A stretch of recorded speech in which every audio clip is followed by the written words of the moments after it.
오늘 하나님께서 주신 말씀 사무엘하 21장 1절로 9절 말씀을 함께 보도록 하겠습니다. 제21장.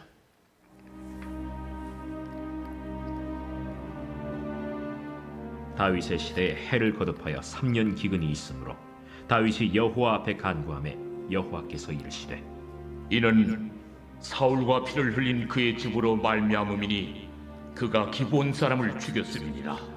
기브온 사람은 이스라엘 족속이 아니요 그들은 아모리 사람 중에서 남은 자라. 이스라엘 족속들이 전에 그들에게 맹세하였거늘 사울이 이스라엘과 유다 족속을 위하여 열심히 있으므로 그들을 죽이고자 하였더라.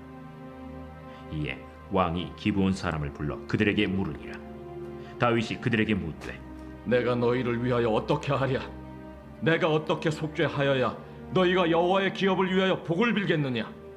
기브온 사람이 그에게 대답하되 사울과 그의 집과 우리 사이의 문제는 은금에 있지 아니하오며 이스라엘 가운데에서 사람을 죽이는 문제도 우리에게 있지 아니하니이다.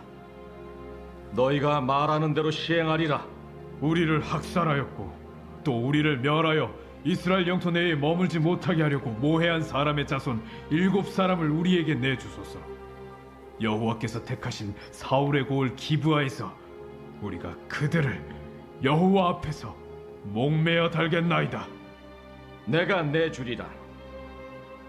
그러나 다윗과 사울의 아들 요나단 사이에 서로 여호와를 두고 맹세한 것이 있으므로 왕이 사울의 손자 요나단의 아들 무비보셋은 아끼고 왕이 이에 아야의 딸 리스바에게서 난 자 곧 사울의 두 아들 알모니와 무비보셋과 사울의 딸 메랍에게서 난 자 곧 무홀랏 사람 바르실레의 아들 아드리엘의 5 아들을 붙잡아 그들을 기브온 사람의 손에 넘기니 기브온 사람이 그들을 산 위에서 여호와 앞에 목매어 달매 그들 7사람이 동시에 죽으니 죽은 때는 곡식 베는 첫날 곧 보리를 베기 시작하는 때더라. 아멘. 옆에 계신 분하고 한번 교회 소식 보고 인사합시다. 새찬양교회 게스트하우스에서 남전도의 정기 모임이 있습니다. 그러니까 여자분들은 가면 안 되고요. 나는 남자다 하시는 분은 다 참석하시기 바랍니다. 전년도 실적도 보고하고 또 올해 계획도 이야기하려고 합니다. 옆에 계신 분하고 인사합시다. 당신은 볼수록 매력이 있습니다. 한 번 더 인사할까요? 오늘 당신의 날이 되기를 바랍니다. 여러분 약속하면은 떠오르는 생각이 있습니까? 약속하면 어떤 분이 어떤 글에 이런 걸 봤습니다. 약속을 지키는 최고의 방법은 약속을 하지 않는 거다. 너무 찌질한 대답이죠. 하나님께서는 저와 여러분을 사랑하셨습니다. 한국과 일본인의 약속에 대한 이야기를 함께 하려고 하는데요. 일본 사람은 우리는 약속을 한번 하면 반드시 지키는데 만약에 안 지키면 바늘 1000개를 먹습니다. 그러자 한국 사람이 참 그까짓 것 같고 그러냐고. 우리는 약속을 어기면 칼로 만든 국수를 먹는다. 오늘 시간에 말씀을 하나님이 주시는 은혜의 풍성함을 먹으시고 받으셔서 헛헛했던 마음, 또 힘들었던 마음, 땀 흘렸던 마음, 짜증나던 마음이 풍성하게 채워져서 어깨를 그냥 팍 세우고 나가게 되시기를 축원합니다. 옆에 계신 분하고 인사할까요? 당신은 정말 진실합니다. 우리 찬양 한 장 드리고 말씀 받도록 하겠습니다. 이 사모하는 가사를 기억하시고 함께 합니다. 하나님이 외면하면 우리는 끝입니다. 그러나 세상이 끝났다고 해도 하나님이 붙잡아 주시면 다시 시작할 수 있고 다시 꿈을 꿀 수 있습니다. 정결한 마음 주시옵소서. 정결한 마음 주시옵소서. 오 정직한 영을 새롭게 하소서. 정결한 마음 주세요. 정결한 마음 주시옵소서. 이 모습 이대로 받아주세요. 정직한 영을 새롭게 하소서. 나를 주님 앞에서 멀리 하지 마시고 주의 성령을 거두지 마옵소서. 그 구원의 기쁨 다시 회복시키시며 변치 않는 마음 내 안에 주소서. 아멘. 네, 무엇이든지 마음에서 시작되죠. 하나님께서 정결한 마음을 이 시간에 부어주신 줄 믿습니다. 우리는 다 사실은 뭐 이렇게 힘 있어 보이고 뭐가 된 것 같지만 냉정하게 보면 다 연약하고 부족한 면이 많은 사람들입니다. 아무리 조심하고 살아도 어느 날 위기를 만나는 때가 있다라는 거죠. 살아오면서 보면. 그런데 중요한 것은 똑같이 위기를 만나도 하나님 믿고도 위기 만납니다. 그런데 하나님이 붙잡는 사람, 하나님이 나를 말씀으로 사로잡은 사람은요, 똑같은 위기지만 그곳에서 기회를 잡을 수 있는 능력이 온다라는 거죠. 그러니까 여러분 인생에 지금 위기가 있다 없다. 인생은 누구나 다 똑같은 위기가 있습니다. 원하지 않아도 찾아오는 손님같이. 그러나 내가 하나님이 나와 함께 계시고 하나님 손에 붙잡혀 있다면 여러분 그곳에서 하나님 주시는 기회를 발견해야 돼요. 어려움을 통해서 기회를 발견하고 난세의 영웅이 난다고 하지 않습니까? 그렇습니다. 지금 다윗이 여러 가지 역경과 문제 파란만장하죠. 껍데기는 다윗 진짜 멋있지만 그 속을 알알이 들여다보면 파란만장한 끝에 이제 나라가 다시 안정기를 되찾았습니다. 예루살렘으로 다시 돌아와서 안정됐는데 웬일입니까? 어느 날부터 3년 연속 기근이 찾아온 겁니다. 지금도 이 시대도 저장할 수 있는 시대도 기근이 온다면 3년 동안 기근이 온다면 비도 오지 않고 다 모든 것이 안 된다면 살기 힘듭니다. 제가 이렇게 개척할 때가 IMF 때 개척했어요. 우리 교회가. 그때는 뭘 몰랐기 때문에 무식하면 담대하다고 뭘 모르니까 했는데 IMF 때 보면요. 수많은 사람들이 무너지고 자살하고 가정이 파괴되고 뿔뿔이 흩어지고 그 IMF 그 3년도 안 된 그 짧은 시간이지만 엄청난 일이 벌어졌죠. 근데 지금요. 백성들은 못 살겠다고 아우성을 치는 겁니다. 농사밖에 없었잖아요. 구약시대에는 재앙이나 기근 이런 특별한 일이 있으면 어떻게 됩니까? 하나님의 징벌이라고 생각해서 굉장히 하나님을 바라봤죠. 우리나라도 이전에 영화 같은 데 보면은 비가 오지 않으면은 왕이 임금이 기우제를 지내죠. 그리고 모든 원성은 어디로 돌아가요? 결국 왕에게로 돌아가는 겁니다. 사실 왕이 뭐 비를 오게 할 수 있고 뭐 못 오게 하고 그런 건 아닌데도 불구하고 그렇게 돌아갔습니다. 지금 이 시대로 말한다면 지금 불병기가 온 겁니다. 팬데믹까지 왔죠. 네. 경제적 위기가 왔다라는 거죠. 오늘 이 시대로 돌아보면 그로 인해 고민이 깊어졌습니다. 잠을 못 자는 거예요. 와 이제 나라가 그 우여곡절 끝에 파란만장 끝에 이제 안정기로 접어들었는데 하나님 도대체 왜 이러십니까? 도대체 이건 뭡니까? 또 위기가 옵니까? 먹을 것이 없으니까 아이들은 그냥 밥 달라고 울어대죠. 말이 그렇죠. 3년 동안 비가 안 와보세요. 기근이 와보세요. 전염병 오죠. 살 수가 없는 겁니다. 그러니까 하나님께 엎드려서 물은 거예요. 하나님, 저를 이제 그 많은 사건 속에서 왕으로 세워주셨잖아요. 그런데 지금 3년 동안 기근이 와서 백성들이 못 살겠다고 차마 왕으로서 정말 밤잠을 잘 수가 없고 속이 막 너무나 아파서 견딜 수가 없습니다. 도대체 왜 왕으로 다시 세워주셨는데 이런 기근을 오게 하십니까? 하나님께 물었습니다. 호소하면서 오늘로 친다면 여러분 환경이 어렵고 끊이지 않는 고통 속에서 빠져나오지 못하고 문제는 계속되고 앞을 봐도 뒤를 봐도 길이 보이지 않고 어떤 좋은 소식 하나 들리지 않고 요새는 그러죠. 버티는 게 능력이라고. 그런 시대나 마찬가지라는 거예요. 하나님께 심각한 먹고 사는 문제 때문에 눈물을 흘리면서 기도했습니다. 왜 이런지 원인을 알려달라고. 여러분의 궁금증 아닙니까? 하나님 제가 오늘 왜 이렇습니까? 왜 이런 상태에 있습니까? 솔직히 저와 여러분의 궁금증이에요. 질문인 거예요. 그런데 하나님께서 기도하는 중에 이 기근에 대해서 주저없이 머뭇거림 없이 정확하게 답을 알려주신 겁니다. 원인이 뭔지를 알려주셔서 하나님의 음성을 듣습니다. 그 이유가 뭐냐? 기브온 사람들, 지금 사울이 기브온 사람들을 막 죽이고 있거든요. 기브온 사람들에게 원한이 맺혀서, 그들에게 원한이 맺혀서 그렇다. 여러분, 독일이나 일본이 다 전범국가죠. 그런데 독일은 우리가 패스하는데 일본을 패스하지 못하는 이유가 뭡니까? 일본 하면요, 오죽하면 가위바위보를 해도 일본은 이겨야 된다. 아니, 이게 사실입니다. 일본만큼 이겨야 된다. 왜 그렇습니까?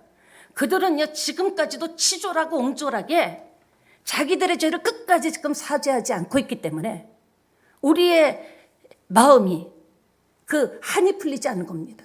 그냥 심플하게 그래 잘못했다, 그때는 그랬다 했으면 되는데 용서하지 않고 옹졸하고 치졸하고 치사하게 지금 한국이 잘 되는 것에 대해서 곧 굉장히 괴로워하죠. 우리는 누군가 인간관계에서도요, 뭐 대단한 거 바라는 거 아니에요. 그냥 인정한 분만 그때 내가 뭐 부부간에도 그렇죠. 그래 그때 내가 왜 그렇게 열받아서 그런 얘기까지 하면 안 되는데 그랬는지 모르겠다. 한마디만 해주면 마음의 응어리가 다 풀어집니다. 그런데 걔도 물어가지 않을 자존심이 뭐라고? 여러분의 자존심을 던져보세요. 걔도 물어가지 않아요. 나에게 도움도 안 돼요. 한마디만 인정하면 되는데 서로 부모 자식 간에도 인정하지 못하고 그거를 말 못하는 거예요. 뭐 미안함도 있겠죠. 미안함도 있고 자기도 뭐 아직까지 인정하고 싶지 않은 것도 있겠지만 일본이 그래서 지금 우리가 일본에 대해서 생각하면은 눈에 불이 나는 좀 있습니다. 예, 우리도 아직 이 안에 36년 일제 그 피눈 눈물 나는 우리 조상들, 우리 부모님, 우리 할머니들이 당했던 고통, 그게 지금 아직도 아픔이 남아있기 때문에 그래요. 무슨 말입니까? 사울은 잘못된 열심이 있는 사람입니다. 여러분, 부지런한 사람이 잘못된 곳에 부지런하고 올인하면 큰일 납니다. 사람이 내가 얼마나 올인하고 뛰고 열심히 하느냐보다 중요한 것은 방향입니다. 방향을 잘못 정한 거예요. 어떤 방향인가? 그냥 자기는 자기의 의지, 하나님의 말씀이 중요한 건 아니에요. 다 무시해버리고 자기가 정이고 자기 생각이 맞고 자기가 기준이고 자기가 주인이고 종교적인 열심입니다. 사울왕이 이스라엘을 통치할 때 초대왕으로서 하지 말아야 될 일을 기브온 사람들에게 한 거예요. 왜냐? 기브온 사람들은 원래 아까 우리가 성경을 읽었죠? 이스라엘 공동체 사람이 아닙니다. 아모리 족속 사람인데 어떻게 하다가 이스라엘 공동체에 들어와서 같이 이렇게 살게 된 거예요. 매우 오래된 역사죠. 여호수아 9장 3절로 8절에 보면 이제 여호수아가 가나안을 정복한 다음에요. 가나안을 정복한 다음에 아이성까지 완전히 함락해 버렸습니다. 그리고 점점 진격해서 들어가니까 그중에 아모리 사람들이 이 기브온 사람이죠. 와, 이러다가 우리 완전히 삼족이 멸하겠다, 싹 다 죽겠다 생각해가지고 꾀를 낸 거예요. 지혜를 낸 거죠. 어떻게 해서? 왜냐? 계속적으로 기브온 사람들을 죽여대는 거예요. 한두 사람이 아닙니다. 한 집이 완전히 다 죽어버리고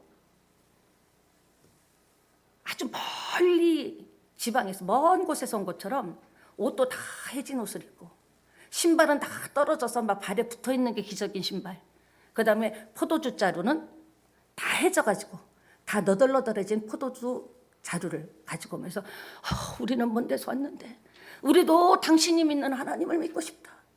우리 민족도 당신이 믿는 하나님을 믿고 싶다. 그러니까 여호수아가 속은 거예요.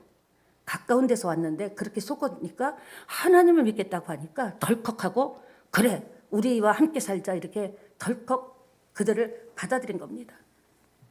변장하고 왔는데 조약을 맺자고 해서 조약을 맺은 거예요. 아주 정식으로 기브온 족속과 그 여호수아 그때부터 내려온 게 조약을 맺은 겁니다. 근데 사실은 성경에 이방 사람들하고 조약을 맺는 것은 금지되어 있습니다. 근데 여기서 여호수아가 속아서 덜컥 조약을 맺었죠. 하친 조약. 근데 사흘 있다가 알게 된 거예요. 그들이 바로 갖고 온 곳에서 왔다.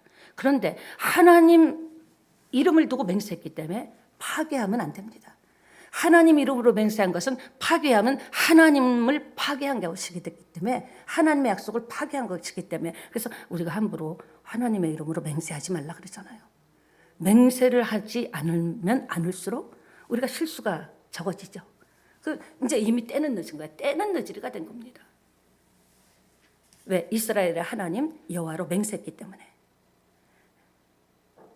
이스라엘의 이론이 됐습니다. 그러니까 멸망을 받기에 합당한 사람이죠. 죽어야 되죠. 이 기본 사람들은. 근데 하나님과 화친했기 때문에, 조약을 맺었기 때문에 이제는 손대면 안 되는 거예요. 이스라엘 사람도. 이것을 볼 때마다 저는 그런 생각을 해봅니다. 야, 진짜 우리야말로 기본 족속 같지 않은가. 우리는 다 하나님 몰랐잖아요.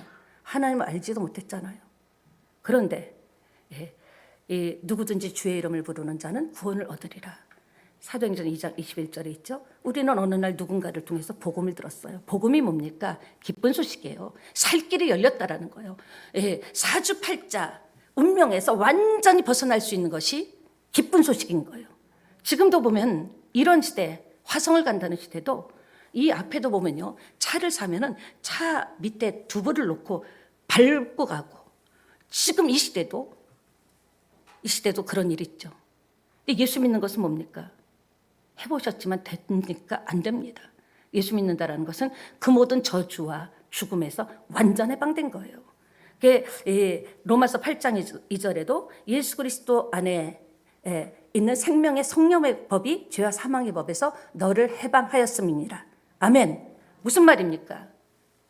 우리가 예수님이 우리가 죽어야 될 자리에 대신 죽어주시고, 우리가 당해야 될 것을 대신 당해주시고, 그리고 하나님께서 당신의 아들 예수 그리스도를 이 땅에 보내셔서 십자가에서, 여러분, 죄의 싹은 죽음이죠. 피는 생명입니다. 피를 흘려주심으로 말미암아 내가 너의 모든 죄의 짐을 다 벗겨준다. 이제는 죄와 사망의 법에서 해방됐다. 이제 우리는 언제든지 이사 갈 수 있습니다. 손 없는 날 그런 게 아니, 웃기잖아요. 손 없는 날에 귀신이 모르는데, 귀신이 모르면 귀신도 아니지. 무슨 귀신 자격이 있어. 근데 우리는 지금 이 시대에도 문지방 밟으면 안 된다? 아니죠. 그래갖고 되는 게 아닌데, 이제 완전히 해방된 줄 믿습니다. 그걸 볼 때마다 예수님께서 이 기브온 족속 화친 이 조약을 맺어서 산 것 같이 우리도 누구든지 와라, 예수 믿으면 구원을 받는다. 그래서 예스 하고 왔어요. 그래서 지금 우리는 그 핏값으로, 예수님의 핏값으로 우리는 자유함을 얻게 된 줄 믿습니다. 언제든지 무엇을 해도 상관없습니다. 아무것도 상관없습니다. 그런데 우리는 너무 많이 들어서 감각이 없어요. 사순절인데도 예수님 여기 십자가는요, 그냥 교회 인테리어로 달아놓은 게 아닙니다. 나 때문에 죽어주셨다라는 의미예요. 이제 너희는 자유라는 거예요. 너희가 대가를 지불해야 되는데, 죄의 싹은 사망인데 내가 대신 죽어 주었으니 이제 너희는 자유라고 합니다. 그런데 십자가를 보면서도 별 생각 없잖아요. 오래 교회 다닌 사람은요, 맞아, 내 죄값을 대신해서 십자가에 피 흘려 죽어주셨어. 못 박혀 돌아가셨지. 마음에 울림이 없는 거예요. 감동이 없는 거예요. 마음이 찡하지 않은 거예요. 누가 여러분을 위해서 대신 죽어줬다면요, 생각할 때마다 눈물 날 겁니다. 오늘 사울을 보면서 저는 그 생각했어요. 하나님의 약속을 무시하고, 사울이 하나님의 약속을 무시하고 모르고 행했던 죄, 말씀을 무시하고 자기 생각을 앞세워서 행했던 것들을 나는 없나 한번 돌아보게 됩니다. 믿음이 뭡니까? 내 길, 내가 예수 믿겠습니다 한 것은요, 내 길과 오늘까지의 내 생각을 버리고 예수님의 생각, 하나님의 생각, 하나님의 길을 가겠노라고 결단한 것이 예수 믿는 겁니다. 그러니까 싸움이 있죠. 여태까지 살아왔던 삶이 있는데, 방법이 있는데 그게 하루아침에 됩니까? 그러니까 끊임없는 자기와의 싸움을 싸우면서도, 피 흘리기까지 싸우면서도 예수님의 생각을, 예수님의 길을 딱 붙잡는 것, 그것이 예수 믿고 새로운 여러분의 인생의 길이 열릴 줄 믿습니다. 그렇습니다. 사랑하는 여러분, 보세요. 사울이 하나님을 위해서 했습니까? 국가를 위해서 했습니까? 민족주의를 위해서 했습니까? 사울은 하나님하고는 아무 상관없어요. 자기가 왕이니까 이것들 옛날에 가짜로 속여갖고 약속한 거잖아. 그거는 무효야. 어디 가짜로 하고 그래. 저것들 다 죽여야 돼. 하나님과의 관계는 생각하지 않았어요. 하나님과의 언약의 관계는 생각하지 않고 자기 감정으로, 자기 마음으로 이렇게 행한 겁니다. 이것이 바로 오늘 육신의 사람입니다. 예수 믿고도 여전히 자기 생각과 자기 방법, 자기 기준으로 나간다면, 그러나 우리는 하나님의 사람이잖아요. 성경에 있는 모든 것은 약속입니다. 이렇게 하면 내가 이렇게 해준다. 우리는 하나님의 언약을 붙잡고 약속을 붙잡아야 되는데 그렇게 하기가 쉽지 않다라는 거죠. 여러분 보세요. 명분은 맞아요. 나라를 위한 것 같지만 하나님의 관점은 하나도 들어있지 않죠. 그래서 우리가 공의를 말할 때 굉장히 조심해야 됩니다. 정말 중요한 거죠. 성경에서 말하는 개혁은요, 세상에서 말하는 개혁하고 다릅니다. 성경에서 말하는 개혁은 부패 척결, 그것만이 아니에요. 그 결과 마지막에 무엇이 드러나가 중요한 거예요. 그 끝이, 결론이 예수 그리스도의 자비와 사랑입니다. 무엇이든지 자유롭게 자신만만하게 이야기할 수 있지만 그 끝은 뭐가 돼야 돼요? 하나님이 우리를 불쌍히 여긴 같이, 하나님이 우리를 용서한 것 같이, 하나님이 그럼에도 불구하고 나를 기대하고 사랑하는 것 같이, 우리가 어떤 그룹이나 어떤 기관이나 교회 안에서도 이건 아니잖아요. 예, 맞죠. 그러나 그때 내가 누구에게 무슨 말을 하더라도 끝에는 하나님의 사랑과 예수 그리스도의 은혜, 용서가 드러나지 않는 것은 가짜 개혁입니다. 자기 마음대로 하려고 하는 거죠. 백성들은 지금 원망이 자자합니다. 화가 나갖고 너무 짜증내는 거예요. 쏘가서 했다고. 그때 이렇게 다윗이 이렇게 얘기합니다. 너희들은 이제 이렇게 얘기합니다. 너희들은 앞으로 여호수아가 허드렛 일을 해라. 물 기는 일, 장작 패는 일, 무거운 거 드는 것, 허들의 일을 하라고 용서하면서 그렇게 이야기를 했습니다. 사랑하는 여러분, 나중에 느헤미야 때 보면 바벨론 포로로 끌려갈 때 기브온 사람도 같이 끌려갑니다. 근데 중요한 게 뭐냐? 기브온 사람들이 왜 외인이죠?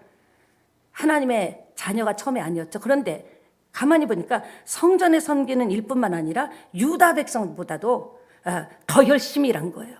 더 최선을 다한 거예요. 그리고 세월이 흐르고 여호수아가 속아서 한 약속이니 무효라고 사울이 얘기했지만 그때 막 때려 죽였잖아요. 그 기본 사람들이 그때부터 이제 기도를 한 겁니다. 어떤 기도했습니까? 간구를 한 거예요. 아주 그냥 막 처절한 마음으로 하나님 억울합니다. 하나님과 분명히 계약을 맺었는데 저들이 하나님 믿는 사람인데 우리 자식 어린애 갓난애까지 그냥 다 때려 죽이니 이거는 너무하지 않습니까? 우리는 정말 처음에는 그랬지만 하나님과 약속이 있고 계약이 있었기 때문에 지키려고 최선을 다해 살았는데 깊은 원한을 가지고 이거는 약속 위배입니다. 그러더니요 옆에 사람들이 자기 자식이 남편이 죽어가는 걸 보면서 가슴을 치면서 하나님 앞에 막 기도한 거예요. 피눈물을 흘리면서 기도했습니다. 여러분은 살아오면서 중요한 약속을 한 적이 있으십니까? 가장 내 인생에 중요한 약속이 있었다라는 것은 무슨 약속일까요? 또 중요한 약속을 지켰을 때 여러분 마음은 어땠습니까? 또 반대로 약속을 철석같이 했는데 약속을 지키지 못했을 때 여러분의 마음은 어땠습니까? 하나님의 이름으로 약속한 것이 왜 중요한지 아십니까? 네, 여러분이 하나님의 이름으로 약속을 하면 지켜야 합니다. 그래서 함부로 약속하면 안 돼요. 신약이나 구약이나 다 옛 약속, 새로운 약속, 약속입니다. 3년 기근이 들어서 다윗이 막 주저앉았고 원인을 파악하게 해달라고 막 기도한 거예요. 3년 기근이 온 원인이 뭡니까? 기도했어요. 물어봤는데 답을 주셨습니다. 여러분의 문제는요, 물어봐야 돼요. 믿으십니까? 하나님께. 그러니까 얹혔을 때 활명수 하나 먹고 그 순간 땜빵 하듯이 가는 것이 아니라 원인이 뭐예요? 근본 문제가 뭐예요? 왜 내가 음식을 먹으면 소화를 못 시키는지 위장에 대한 원인을 알고 원인을, 뿌리를 바꿔야 그다음부터는 소화가 되잖아요. 우리 인생도 그래요. 우선 땜빵 하듯이 급하니까 막 살지만요. 이거 해결하고 저거 해결하고 그게 아니라 하나님 이렇게 어렵게 된 원인이 뭐예요? 하나님 제가 이렇게 마음이 무너지고 믿음도 사라지고 하나님 내가 이렇게 힘들고 아프고 하나님 내가 이렇게 질병 속에 고통받는 이유가 뭐예요? 하나님은 고쳐주시는 하나님이라고 하셨잖아요. 하나님은 부어주시는 하나님이라고 했는데 왜 삶이 이렇게 팍팍해요? 물어봐야 돼요.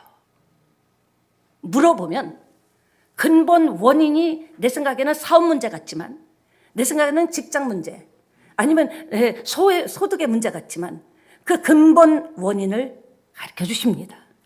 오늘 그랬잖아요. 사울이 언약을 깨고 범죄하고 기본 사람을 죽였다. 그들에게 지금 원한이 맺혀 있다.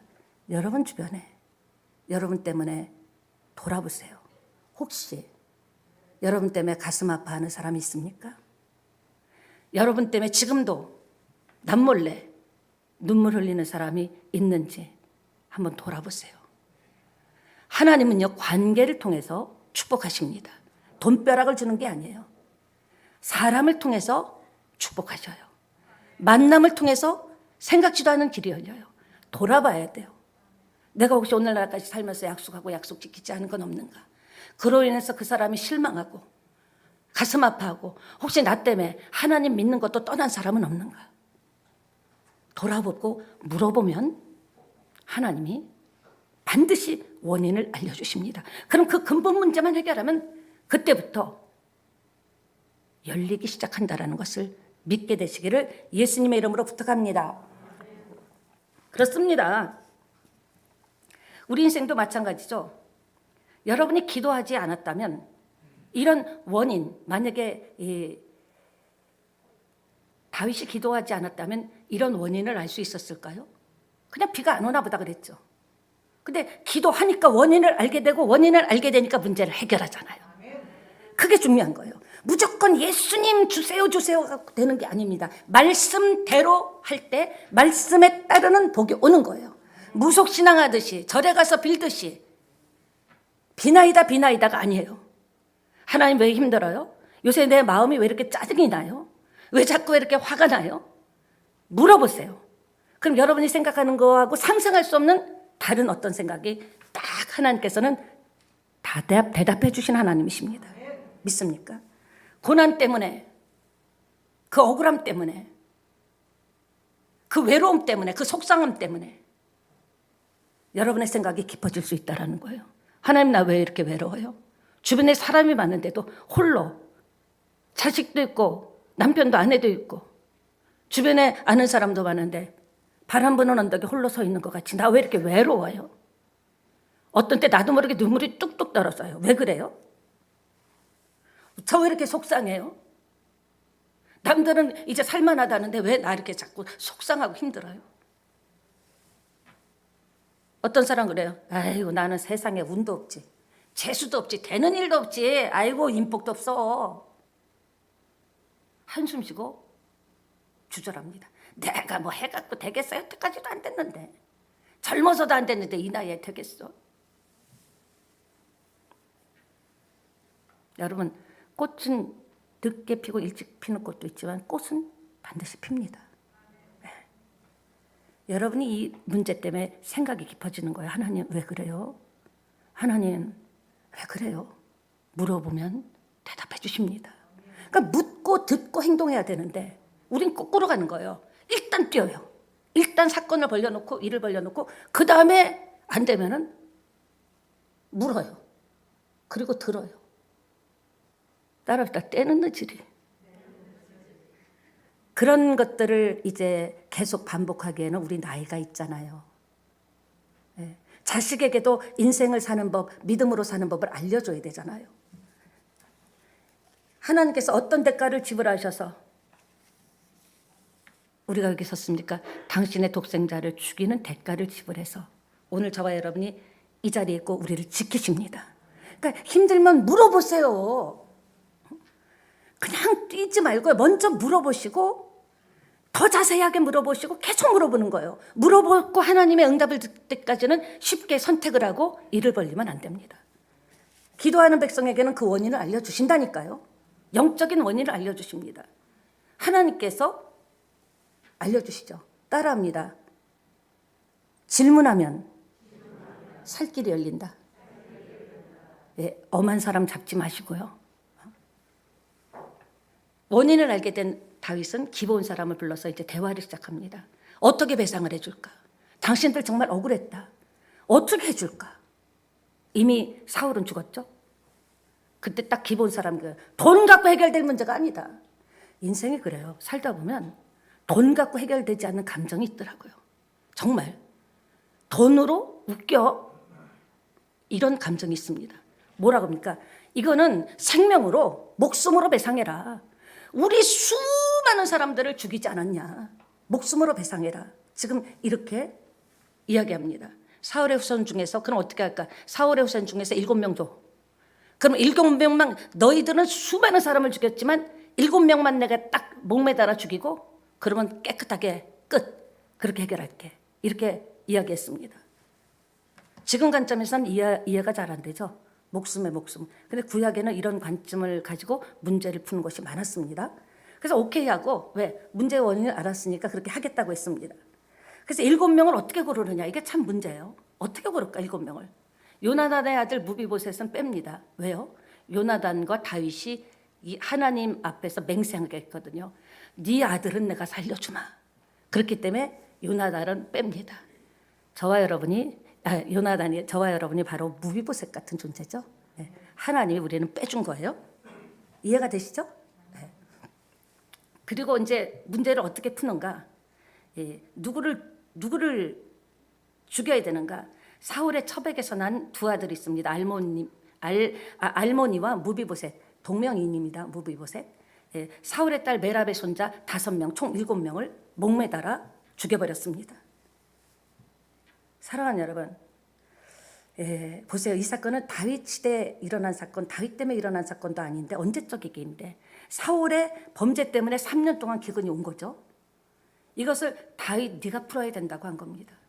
여러분이 가지고 있는 문제, 오늘 주님께서 이 메시지를 기억하고 되새기면서 여러분이 풀라고 하십니다. 기근 문제, 영적인 문제, 조상 때부터 내려온 문제, 죄의 문제 풀리는 은혜가 있기를 예수님의 이름으로 축원합니다. 네, 다윗은요, 그 하나님 말씀대로 실천했습니다. 우리도 그렇습니다. 문제를 이제 설교를 마무리하면서 크고 작은 문제가 저와 여러분 앞에 있습니다. 있죠. 근데 이런 문제를 놓고 치열하게 기도를 하다 보면 하나님 믿으면 운명이 바뀐다고 하는데, 삶이 바뀐다고 하는데, 하나님 바뀌면 새 인생이 생긴다고 하는데 아직도 나는 옛날 그 모습으로 있어요. 하나도 바뀐 게 없는 것 같아요. 성경 보고 교회를 왔다 갔다 해도 변화된 게 없고 주변 사람이 변화됐다고 하지도 않고 똑같다 그래. 아니, 말빨만 세졌다고 해요.